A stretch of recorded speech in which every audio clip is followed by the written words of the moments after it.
në burgjet e një vendi, pra në burgjet shqiptare, le të jemi konkret, ne të kemi më shumë persona të pafajshëm se sa persona që vojnë dënimin e formës prerë. E para, e dyta. E dini ju që në një apo që prezumojnë? Prezumojnë pafajshëm. Prezumojnë pafajshëm. Dhe i nderuar Lubonja, ka dhe një presion të madh që vjen. Ka diferencë. Patjetër, thuat janë pafajshëm atëherë.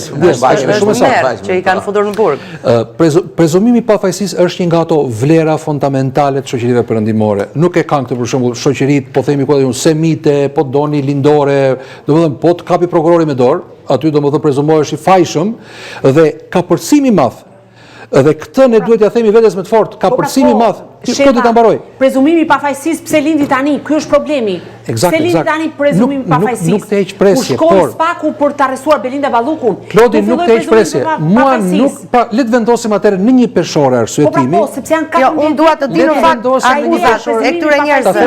Edi Ramës lindi tani, pra tani u kujtua që aty. Po Klodi unë s'e ndërpreva as një sekondë. Jo, pse dua ta kuptoj dhe opinioni publik, pra tani Rama ka, Klodi, Rama